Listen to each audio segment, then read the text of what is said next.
الحمد لله وكفى وسلام على عباده الذين اصطفى أما بعد قال الله سبحانه وتعالى قد أفلح من تزكى صدق اللہ العظیم۔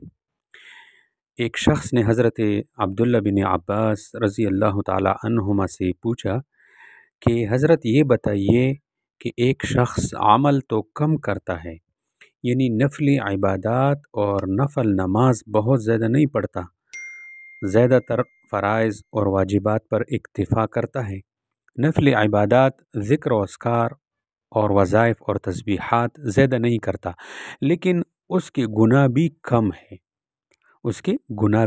ہے، ایسا شخص آپ کو زیادہ پسند ہوگا یا آپ کو وہ شخص زیادہ پسند ہوگا جس کی نفلی عبادتی بھی زیادہ ہے اور گناہ بھی زیادہ ہے؟ مثلاً تہجد کی نماز بھی پڑھتا ہے، اشراق کی نماز بھی پڑھتا ہے، اوابین بھی پڑھتا ہے، تلاوت بھی خوب کرتا ہے، وظائف اور تسبیحات بھی خوب کرتا ہے، لیکن ساتھ میں گناہ بھی بہت کرتا ہے۔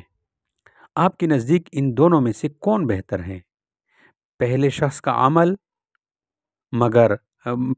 کا عمل کم مگر گناہ بھی کم، دوسرے شخص کے اعمال زیادہ مگر گناہ بھی زیادہ؟ تو جواب میں حضرت عبداللہ بن عباس رضی اللہ تعالی عنہما نے فرمایا کہ گناہوں سے حفاظت کے برابر میں کسی چیز کو نہیں سمجھتا، یعنی آدمی گناہوں سے محفوظ ہو جائے، یہ اتنی بڑی نعمت اور اتنا بڑا فائدہ ہے کہ دنیا کا کوئی عمل اس کے برابر نہیں۔ اگر ایک شخص گناہوں سے بچنے کا اہتمام کرے تو نفلی عبادات اس کے مقابلے میں کوئی حیثیت نہیں رکھتی۔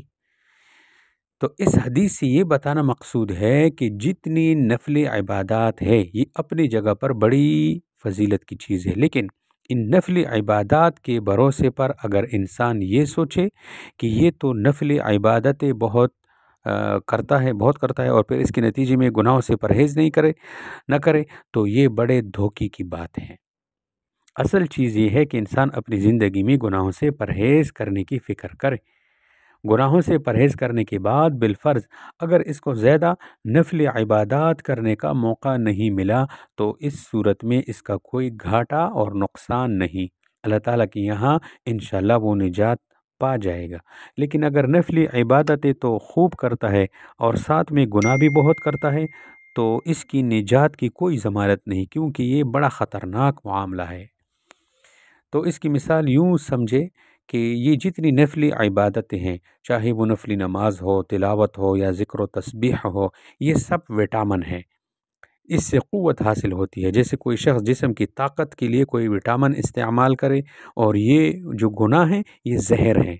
اب اگر ایک شخص وٹامن بھی خوب کھائے اور زہر بھی خوب کھائے تو اس کا نتیجہ کیا ہوگا؟ تو اس کا نتیجہ ظاہری بات ہے یہ ہوگا کہ یہ وٹامن اس کے اوپر اثر نہیں کرے گا، البتہ زہر جو ہے یہ اثر کر جائے گا اور اس شخص کی تباہی کا ذریعہ بن جائے گا۔ اور ایک شخص وہ ہے جو کوئی وٹامن اور طاقت کی دوا تو استعمال نہیں کرتا، صرف دال روٹی پر اکتفا کرتا ہے، لیکن جو چیزیں صحت کے لیے مضر ہے ان سے پرہیز کرتا ہے تو یہ آدمی صحت مند رہے گا، باوجود یہ کہ یہ وٹامن نہیں کھاتا۔ پہلا شخص جو وٹامن بھی کھاتا ہے اور ساتھ میں مضر صحت چیزوں سے پرہیز نہیں کرتا، یہ لازماً بیمار پڑ جائے گا اور ایک دن ہلاک ہو جائے گا۔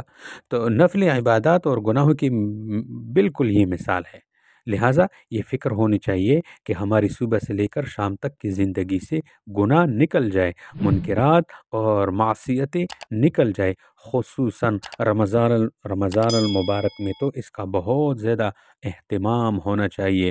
رمضان کو گناہوں سے بچانا یہ رمضان کا حق ہے۔ اللہ تبارک و تعالی ہم سب کو جو ہے گناہوں سے ہماری حفاظت فرمائے، گناہوں سے دور رکھے۔ وآخر دعوانا ان الحمد للہ رب العالمین۔ ان اللہ وملائکته